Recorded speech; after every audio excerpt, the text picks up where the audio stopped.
Queen Beatrix of the Netherlands, a European royal who stood out from the crowd. Beatrix was a very charismatic international figure. She was very, very popular. Her 33 years on the Dutch throne weren't without controversy.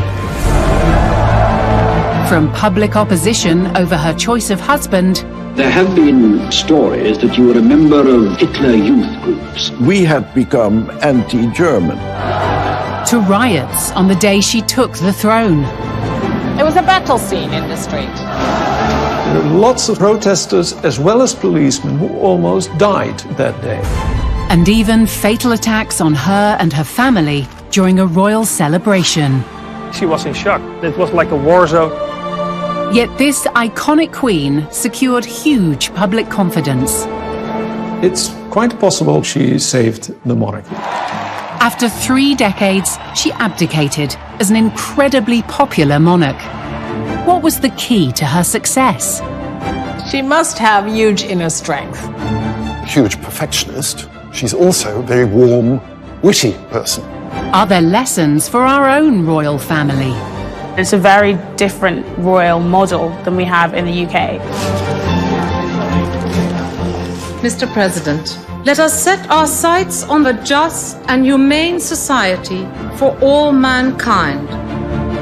And who is the real woman behind the Dutch crown? She was a boundary breaker. I don't know how much she has. There's figures going around from 25 billion to 750 million. She's exceptionally hardworking, exceptionally dutiful. Friendly, open, hospitable, one of us.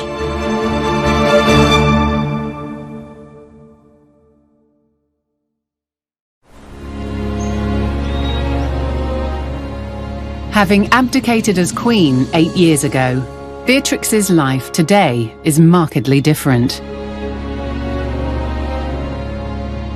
She no longer lives in one of the main royal palaces of Amsterdam or The Hague, but has returned to her smaller residence in the countryside. Queen Beatrix, who is now Princess Beatrix, lives in the small castle. It's called Drakenstein, with a moat around it and with lawns and a huge fence around it. You can't see it from outside. And there she lives, sort of quietly. Today, Beatrix is viewed with affection by her public. I think it would be very hard for her to divorce herself from the Dutch identity and psyche. The Dutch people really look to her as a guiding force, sort of a grandmother of a nation. But for much of her reign, she was seen as a distant head of state. Beatrix vond dat er een monarch moest grote afstand hebben tot het volk, omdat dat veel meer respect opleverde. En dat was het voortbestaan van de monarchie. Beatrix was afstandelijk met mensen en hield een natuurlijke afstand. These are really important, her convictions. She knows she is right. She's not a person all the time, should I do this, should I do that, hesitating all the time. She's pretty straight. Her rigorous approach to the role made lasting impressions on those who worked closely with her. Sir Colin Budd was British ambassador to the Netherlands from 2001 to 2005. She's a huge perfectionist. That, as usual with perfectionists, evokes usually 2 reactions. One is huge admiration. People acknowledged and deeply respected her professionalism. From time to time, irritation, because she was a presser. You know, she would press and press and press, and if she didn't get exactly what she wanted, e.g. answers from her prime ministers, she would press again later. And that didn't please all of them all of the time. Across her 33-year reign, Beatrix's formal public persona softened. Her abdication in 2013 became a moment to celebrate the reign of a much-loved monarch. This was a positive act. It wasn't a sign of Beatrix being unpopular. neither the monarchy being out of touch, but it was just a sense that the moment was right to pass it on to her son and to the next generation. Beatrix is not the first Dutch monarch to step down and watch the next generation take the throne. Her mother, Queen Juliana, abdicated in 1980 to make way for Beatrix.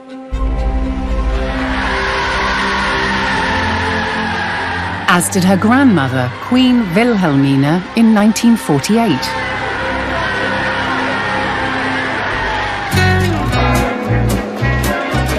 Abdication may be a popular tradition in the Netherlands, but to the British it appears unusual.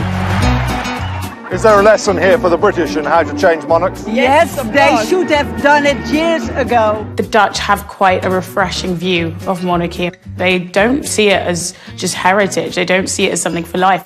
It's seen as a career. They want someone who can breathe new life into the country. Although the British have a different view on the role of the monarch, Beatrix is reported to enjoy a warm relationship with Queen Elizabeth II, who is also a distant cousin.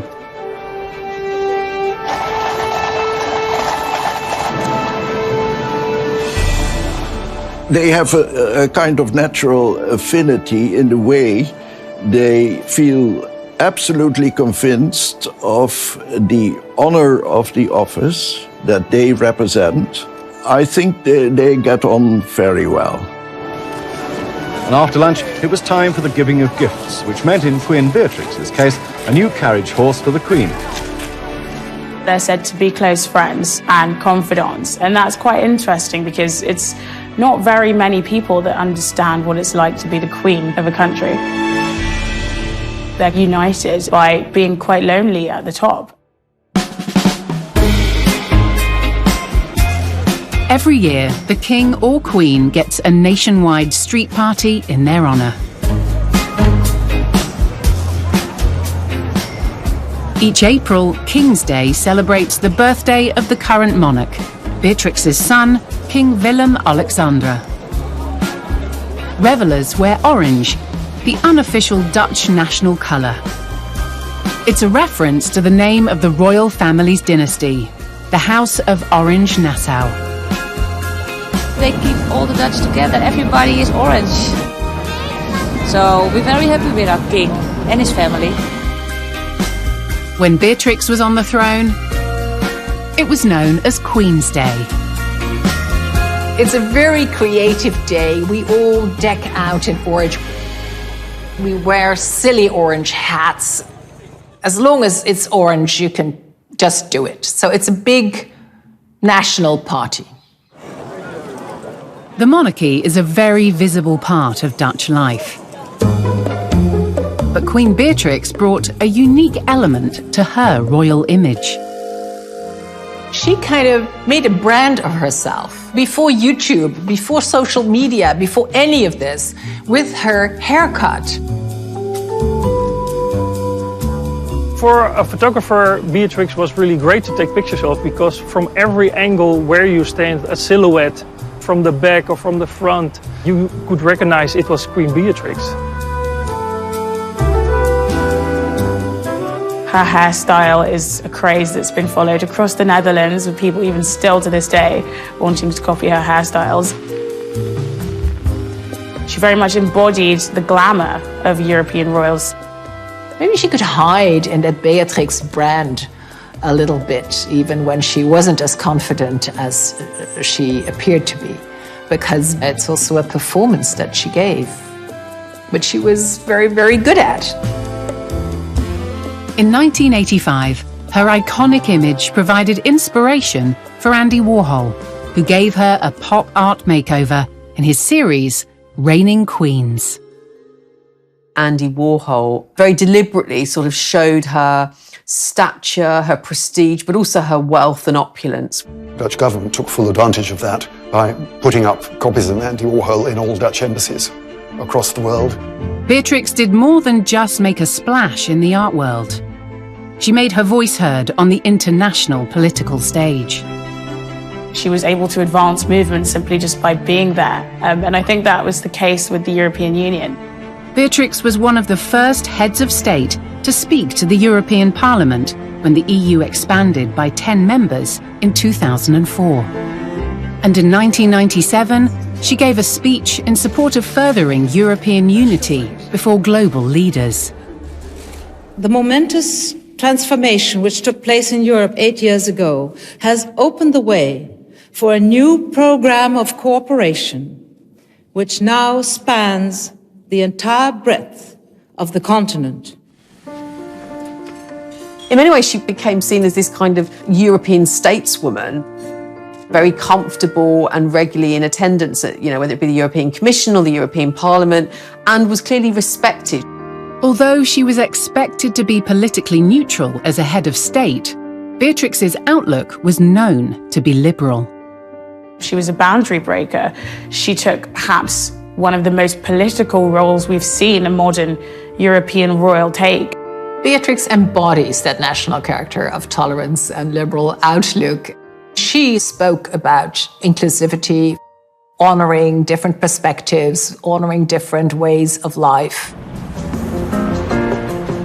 Not only was she one of the most political monarchs 20th century Europe had ever seen, but Beatrix was also arguably the richest. Queen Beatrix was one of the most wealthy monarchs in the world, with more wealth indeed than Queen Elizabeth II. And various investigations looked to her investments, her stock holdings. It was thought that she had significant investments in Shell, the petroleum company. I don't know how much she has. There's very different figures going around, from 25 billion to 750 million.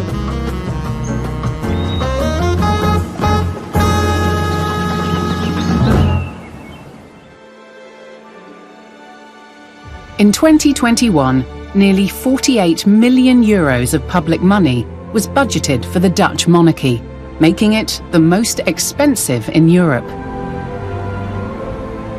The royal family's wealth has long been a controversial topic. It is a fiercely egalitarian country. So if you're trying to be a successful monarch in a country as egalitarian as that, then you need to, as far as possible, look modest. Queen Beatrix reigned through 33 dramatic years. From riots on her wedding day to personal tragedies and political turmoil. Yet how did this seemingly distant queen overcome controversy to win the hearts of her nation and then step away from the throne with their overwhelming support?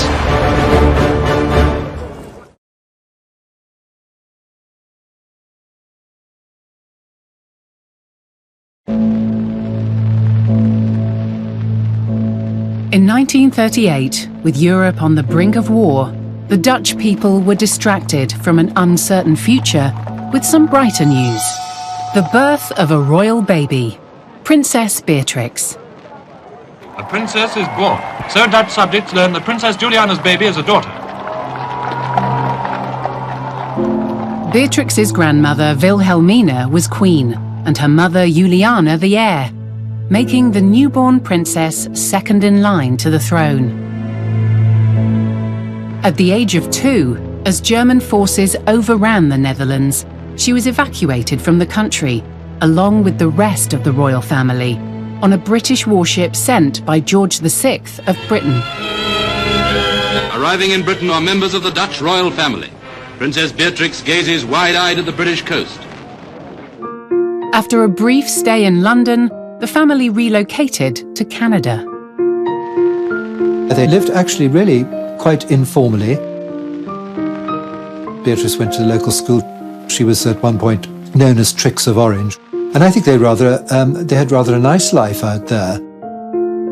As the eldest of 4 girls, the family dynamic instilled a strong sense of responsibility in Beatrix from an early age. She is a textbook example of, the firstborn who then, when the second comes, kind of goes like, oh, what's happened? I thought I was the center of the universe, and now there's another one getting all the attention. So I better be good. responsible, somebody who's very serious about her task.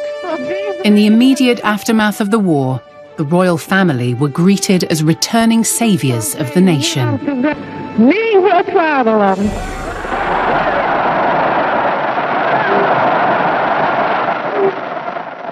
This sense of Beatrix, her mother and grandmother, having been there for the nation at a time of adversity, and Beatrix has been popular because of that ever since. In those formative years, that will have really shaped Beatrix's understanding of what it means to be a monarch. And she's always taken that role very seriously, as uniting her nation, guiding them, leading them through times of crisis.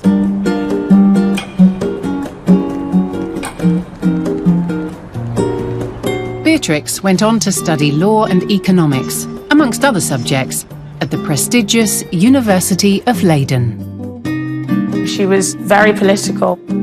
She was involved in student societies there. She's been involved in a number of social justice causes. Even at this young age, Beatrix's awareness of her role put her at a distance from her peers.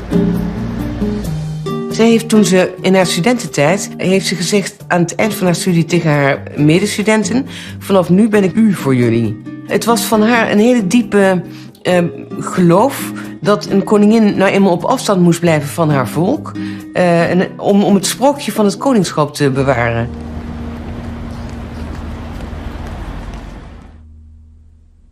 Upon graduating, she became founding president of the European Working Group, an organisation for young people who believed a united Europe could make a difference to the world. I met her in 1962, shortly after a speech she gave to a group of European students in which she fiercely attacked Europe as it was then being developed. My impression was an open, determined, and at the same time humble personality. In 1962, Beatrix visited villages in Iran as they recovered from a devastating earthquake.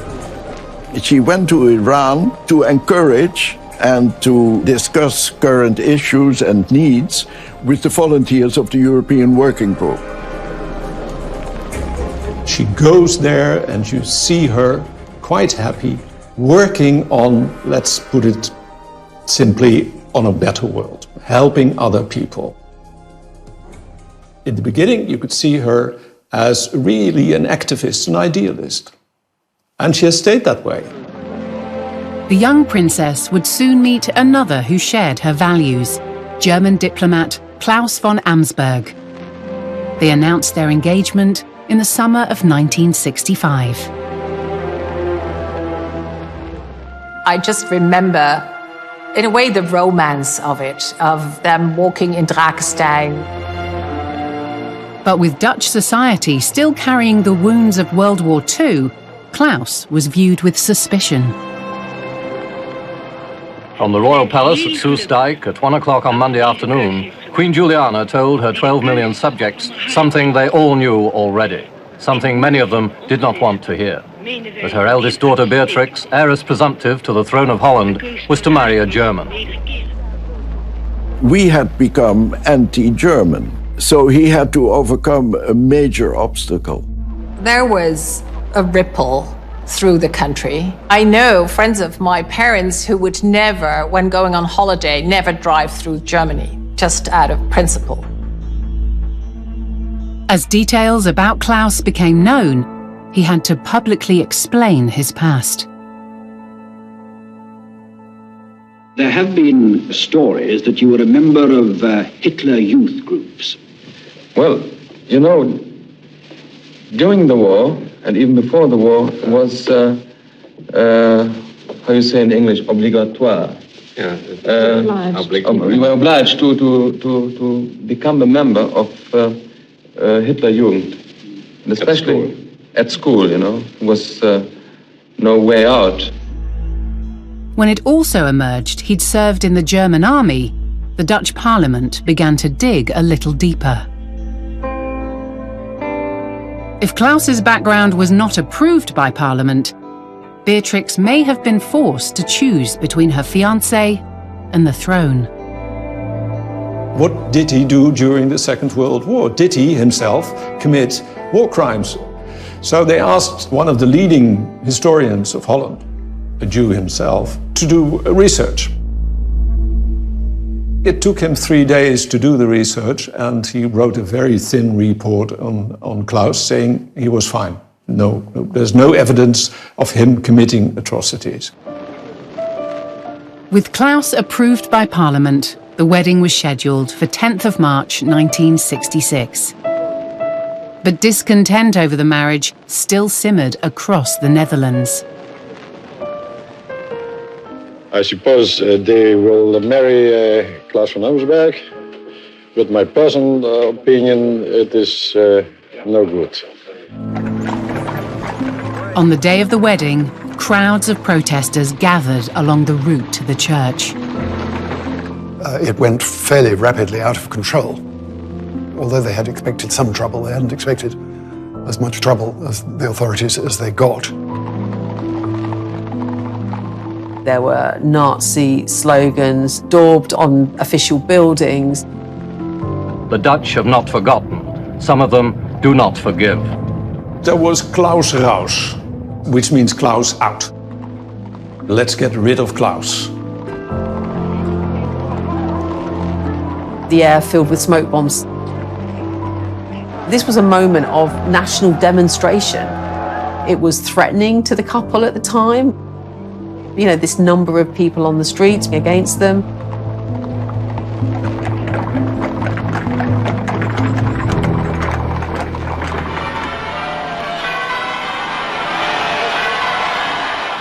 Yet once inside the church, the couple appeared unfazed by the unrest outside. I attended the wedding. We didn't hear anything.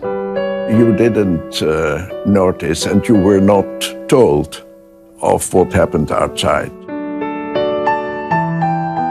Everybody could see she was radiant. She really loved this man. May true and lasting happiness bless her and the husband of her choice.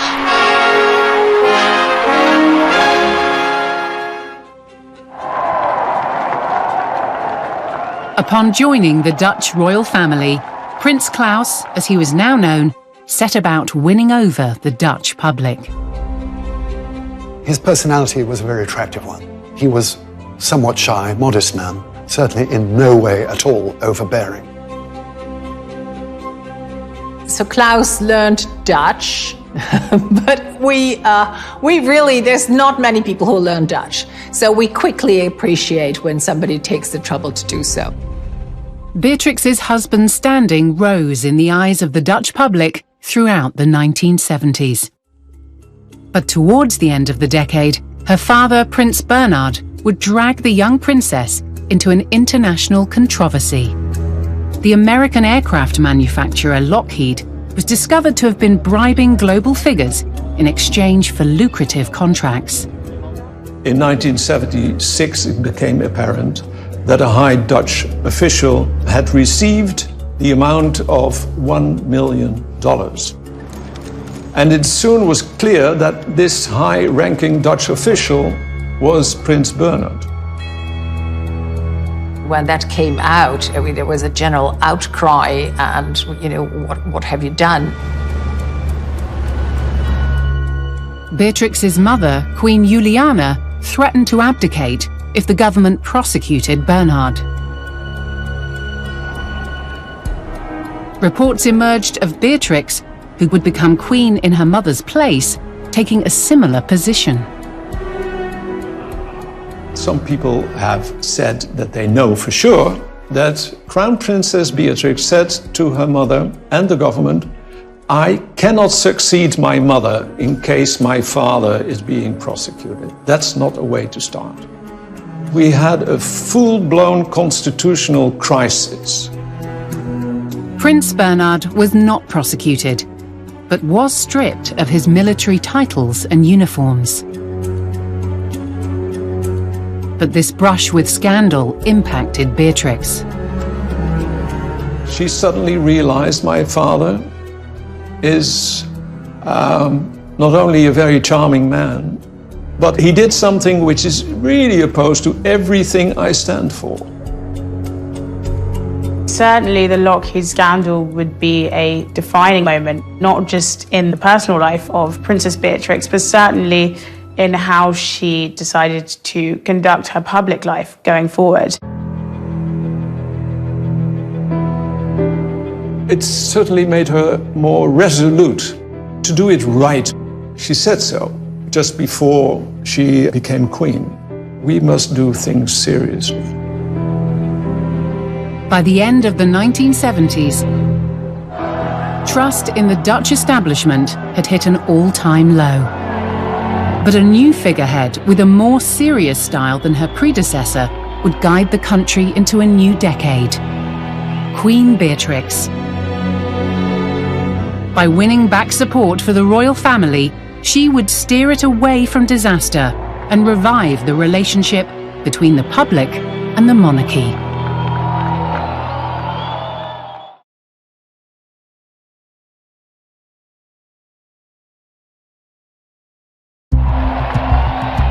In April 1980, the 42-year-old Princess Beatrix was poised to take the throne. Her mother, Queen Juliana, was abdicating to make way for her.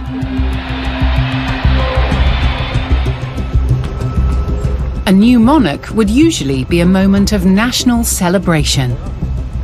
But Beatrix was taking the throne at a time of great strain for the Netherlands.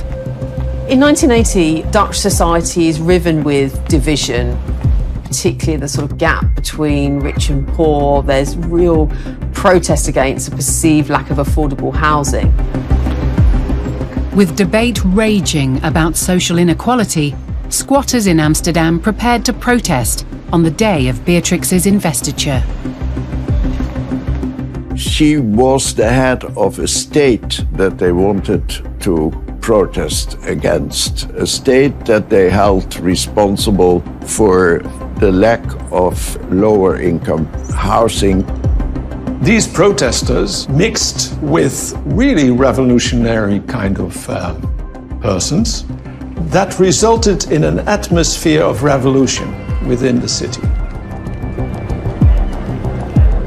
They had a wonderful slogan, geen woning, geen kroning, which would translate to no home, no throne.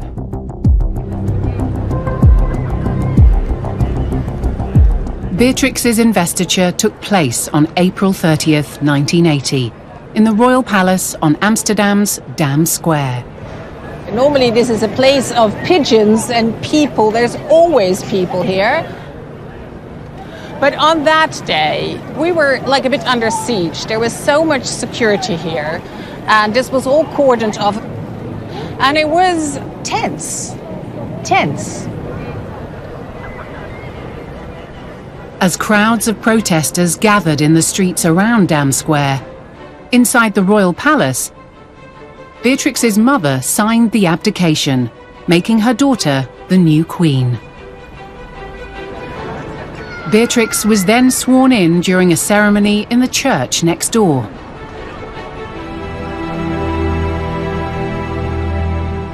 Cameras were permitted into the church, allowing the Dutch public to witness the event through the medium of television.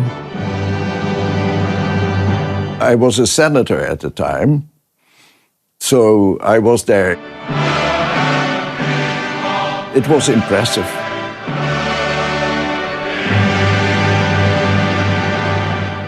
Also her speech, the emotion behind it. Bent u een moeder geweest? Hoe u uw taak als koningin heeft opgevat? Vol plichtsbetrachting en diep menselijke belangstelling heb ik van dichtbij mogen meemaken.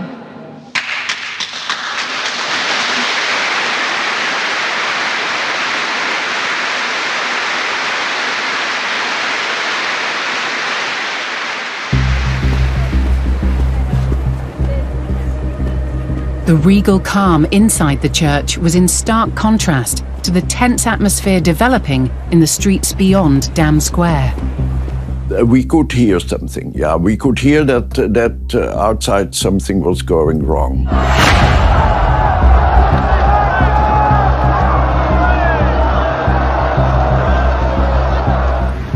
Across the city, Dutch police set out to suppress the unrest. The supporters were coming from here, the police were coming from here, and they also used tear gas, which is, kind of unheard of. Police were using water. It was a battle scene in the street. The mayor, who was the chief of police, he was inside the church. And he heard that the police were thinking of shooting people. And he said, you can do anything you like, but no, don't shoot. Don't shoot. There are lots of stories of protesters as well as policemen who almost died that day. It became not a day of celebration, really, but instead a day of protest, not what Beatrix would have wanted or expected. The irony, perhaps, is that, yes, Beatrix was incredibly rich and wealthy, but she also did have a keen social conscience. She was very aware of poverty and injustice. But certainly at the moment of her investiture, she seemed to smack of everything that the protesters were opposed to. From a challenging start, Beatrix was soon proving herself on the biggest international stage. In 1982, she paid a visit to one of her closest royal neighbours, Queen Elizabeth II of Great Britain. I did a lot in the preparation of that visit. It was a big deal. As royal visits go, it was one of the more important. Mrs. Thatcher gave the Queen lunch. Rather unusual this because heads of state don't normally have serious political talks at Downing Street. But then Queen Beatrix, though a constitutional monarch, is a serious political person. It was very much a statement of intent for her. That was her way of announcing to the world that she intended to use her degree and her education and also her position to affect change.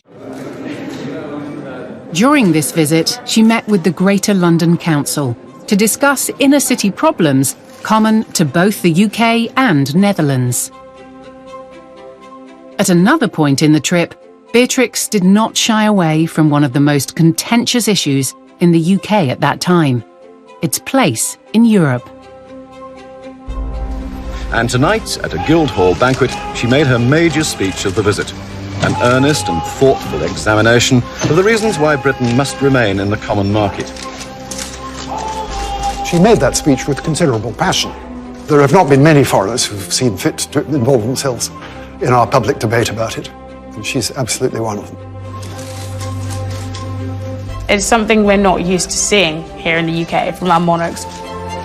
We don't expect them to have political opinions, but she's one for individualism, she's one for breaking boundaries. But more than anything, the visit showed the world that Beatrix had the royal sparkle to match any reigning monarch. And tonight, the state banquet given by the House of Windsor for the House of Orange, two of the richest royal families in the world, and for once in these parlous times, not afraid to display it. It was very much a coming together of two royal families, but also showing off Beatrix as being a figure in her own right. Although a triumph for Queen Beatrix, royal watchers noticed something amiss with her husband, Prince Claus. Prince Claus, German by birth, has recently been in a Swiss psychiatric clinic, and during this visit he will follow a restricted schedule, not attending the receptions originally arranged for both of them. And if you look at the footage of a particular dinner there, you see a really gay and happy Queen Beatrix. And Claus is not sitting next to her, but you see him absolutely lonely. He's sort of playing with something that's on the table, and he's looking depressed. At the time, some people commented that perhaps this was a result of him having to play second fiddle to his wife, who obviously as Queen was given greater respect and attention than he was.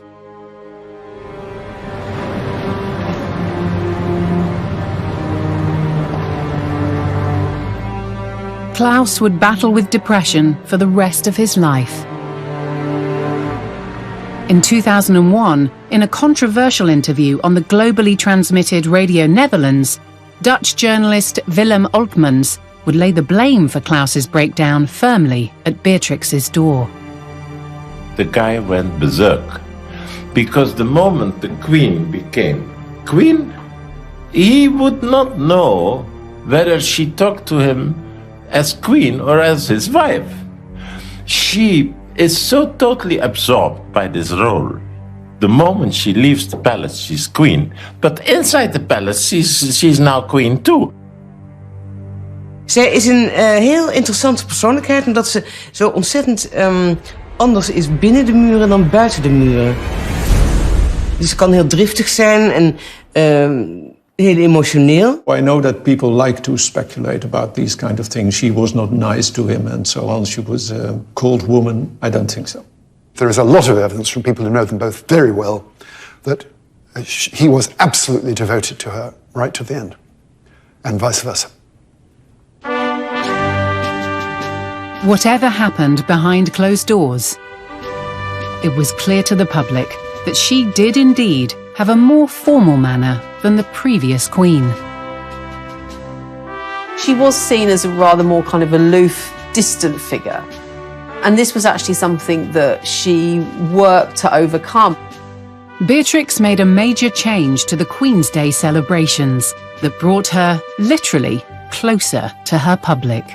It used to be the royal family would stand and the people would come by and give presents, and it would be very formal like that. And then she said, let's go into the country, let's go to that city, let's go to that village. That's what enabled her to display, over time, to large parts of the country, the warmth and friendliness of her basic personality and her energy. But it took an unrehearsed moment during Queen's Day celebrations of 1988 to finally break down her aloof image. Dutch national television cameras followed Beatrix throughout the day, capturing intimate interactions with the public. She walks through the streets and she's fast. She doesn't walk slowly. She really is ahead of the troops. And then suddenly this man comes from the crowd and kisses her on the cheek, and she is surprised, and she actually steps out of her role for a moment and is just, you know, hey, it was a lovely moment. It was a lovely moment. That was a very important moment in which she showed herself as this spontaneous person. His kiss was our kiss. We also knew it wasn't easy, and she didn't always have an easy time.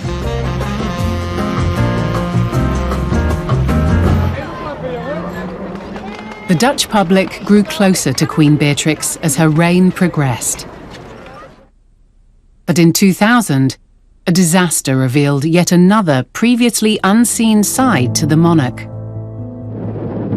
Captured on film by a local cameraman, shocking footage shows the moment a fireworks factory exploded in the town of Enschede, killing 23, injuring nearly 1,000 and destroying entire streets. That was a huge disaster. You see the visit of the Queen a few days after. Queen Beatrix will have seen very quickly that this was an occasion when the mother of the nation needed to identify with the suffering of the nation. In emotional news footage, the nation saw their queen comforting the bereaved. And you saw her sorrow on television. That made her popular, and that made her loved. Over the course of her reign, she grew from being this very sort of distant, slightly austere figure to one who was liked, respected, seen by her people regularly and concerned about them. By the end of the 20th century, Queen Beatrix of the Netherlands had not only restored the nation's trust in the monarchy, but also transformed her image by giving the Dutch public glimpses of her true personality. But a new century brought new challenges. And Beatrix would soon find herself at the centre of a bitter fight over the future of the country.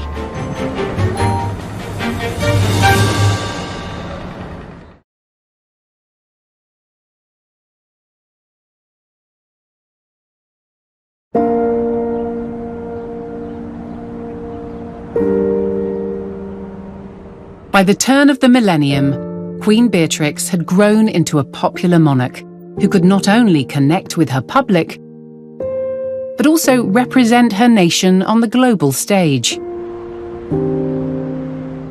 But Dutch society was changing, and she would soon find herself drawn into a bitter political war that threatened to tear the Netherlands apart. There was a huge influx of immigration from Morocco, a lot of Muslim immigrants in particular. And as a result of that, there was quite a big debate about the extent to which Islam should be able to permeate Dutch society. The threat of the right emerged as a feature of Dutch society in response to the perceived threat of Islamic militancy. And this rather sort of open, freedom-loving, peace-loving, liberal Dutch society was really kind of challenged. The Netherlands is not an immigration country. In the autumn of 2001, a politician called Pim Fortuyn emerged as the leader of an increasingly popular far-right party. He came and suddenly started saying very directly in television interviews and discussions, you guys just don't know what ordinary people are thinking. You don't know how much resentment there is out there in the community. The annual stream of tens of thousands of newcomers who largely ends up as illegal aliens must stop. The atmosphere was electric at the time when Pim Fortuyn was active. It was absolutely electric. The arguments of Pim Fortuyn were firmly opposed to the values that Queen Beatrix was seen to stand for. After 9/11, she becomes ever more associated with this tolerant, inclusive way of embracing, really, immigration. One can read from her Christmas speeches that she was highly concerned about populism. Maar de moderne mens lijkt weinig aandacht te hebben voor de naaste. Nu is men vooral met zichzelf bezig. We zijn geneigd van de ander weg te kijken. As a compassionate queen who'd spoken out publicly on political issues, Beatrix's inclusive attitude rubbed up against anti-immigration sentiments. Pim Fortuyn took exception to Beatrix,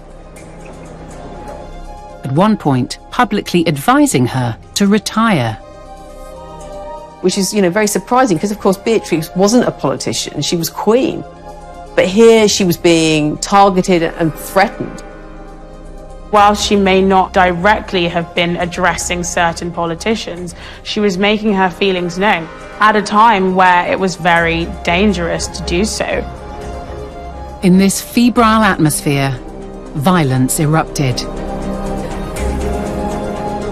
Pim Fortuyn was assassinated in May 2002 by a left-wing activist. 2 years later, the filmmaker Theo van Gogh was killed by a young Muslim of Moroccan descent in an attack believed to be in retaliation for a controversial film that criticised the Quran. Here we have, within the space of 2 years, 2 assassinations that are speaking against the very issues that Beatrix, the Queen, is continuing to champion. My country is going the wrong way. She definitely must have had that feeling. Now people are getting killed, shot, stabbed because of their beliefs, because of what they stand for.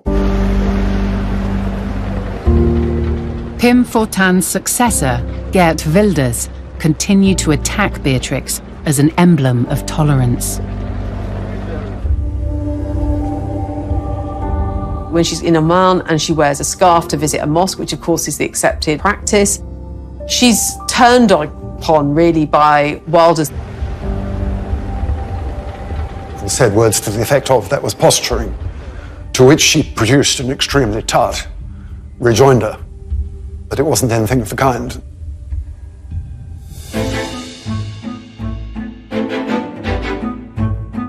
Beatrix was a queen who could, in theory, influence politics. The Queen had the responsibility of choosing someone to chair discussions needed in the run-up to the formation of a new government. But the person you choose is obviously just one person with individual attitudes and enthusiasms. So she certainly did exercise a measure of political power, and it has sometimes been alleged that her enthusiasms led her to support one group rather than another. She always took her decisions on the basis of the advice that she got. There are people who attribute particular decisions to the head of state, but the head of state has no views. In the 2010 election, when Geert Wilders won 24 of the 150 seats, his Freedom Party became the third biggest in Parliament.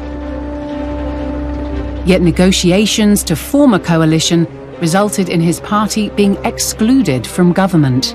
There was speculation that Beatrix's well-known opposition to Wilders could have played a part. It was not her personal decision, it was the election results and the consultancies that moved in that direction. The truth is nobody knows, because those processes are very wreathed. Usually a party of that size would be taken seriously as a possible constituent of the next coalition. But I've no doubt at all that behind the scenes, she certainly wasn't arguing for the inclusion of Wilders.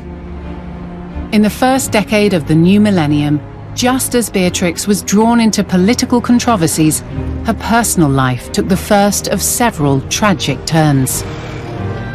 After battling long-standing health problems, Prince Claus passed away in 2002 at the age of 76.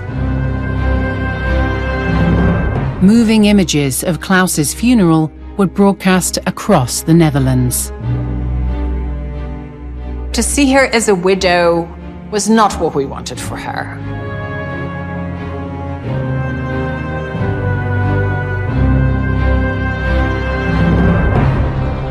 Royalty from across Europe travelled to the Netherlands for Claus's funeral in the city of Delft. Prince Charles came that day. I accompanied him to the funeral and briefed him beforehand. He has always been on very close terms with Queen Beatrix and was undoubtedly very happy to be there to help her in this difficult hour. The loss of Claus left Beatrix facing the final decade of her reign without her closest support. And the years ahead would be the toughest yet, as tragedy after tragedy took a personal toll and generated an outpouring of sympathy across the country.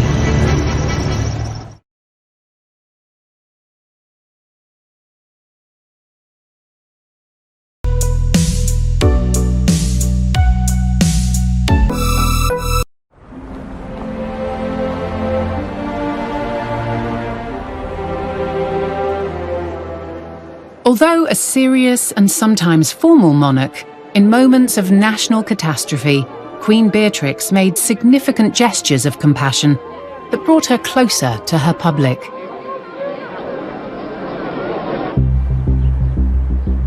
During the Queen's Day celebrations of 2009, as the royal family visited the town of Apeldoorn, both nation and Queen would be bonded in grief. Royal photographer Robin Utrecht was covering the day for national media. It started all like a really happy day. Crowd was cheering at them, dressed in orange. People were cheering. Queen Beatrix on the bus waving to people. Every year, the Queen's Day procession was a much-loved television event. These images were broadcast live across the nation. And then I was sitting in a press bus behind the royal bus, and then we came at the crossroad. And then the royal bus just went around the corner, and then I heard like 2 explosions. The car came from there, and he hit those people that were standing behind the fences.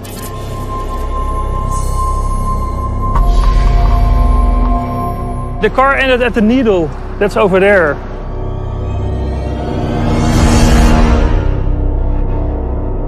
I took pictures of people flying in the air. It was so fast what happened, you know, and then the bus stopped and everybody was in panic. And you see the members of the royal family in horror because they see the people who have been just thrown away by the car. And then ambulances came and yeah, it was like a war zone.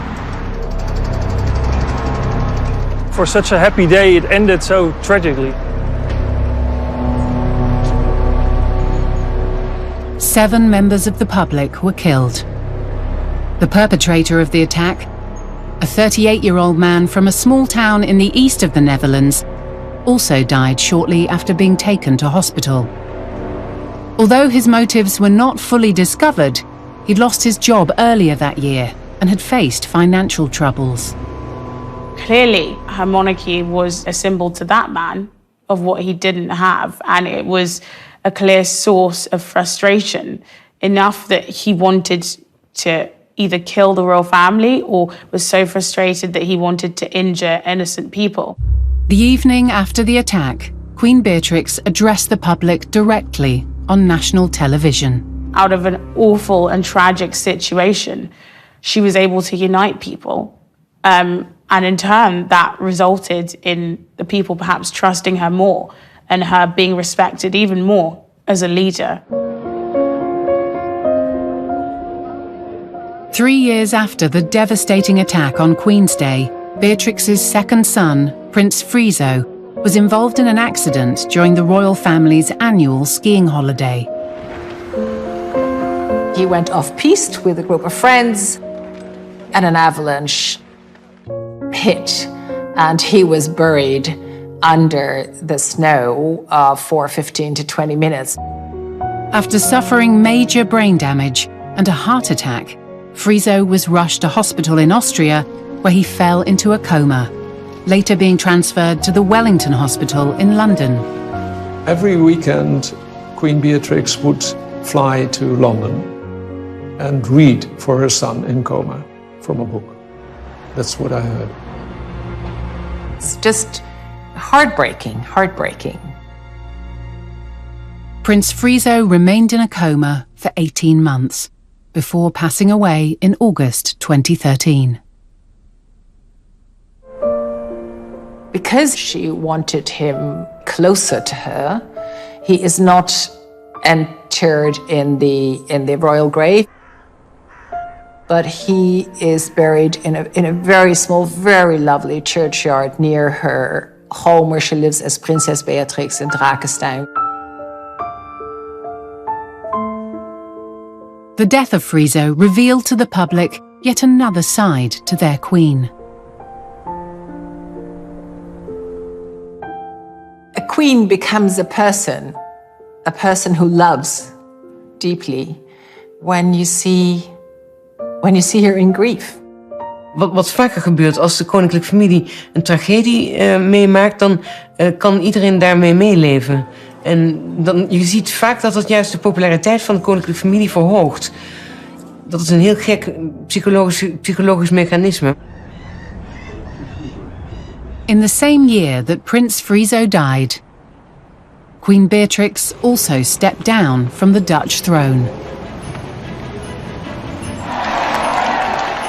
On April 30th, she signed the abdication in Amsterdam's Royal Palace. And on that moment, there was a loud cheer on the Dam Square. a cheer of, okay, you do that. We just want to let you know that we're here with you in this moment. You see the difference in atmosphere so clearly between 1980 when she became queen and 2013 when she abdicated. So maybe she thought, I've done a good job. And the last thing you see is that she pushes her grandchildren on the balcony. That's her last act, pushing her grandchildren on the balcony. Now it's your task.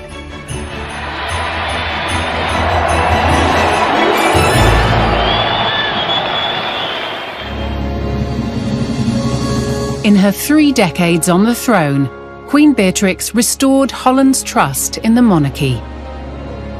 A queen once seen as aloof had transformed herself into a warm and relatable figurehead. But what makes Beatrix special amongst European royalty?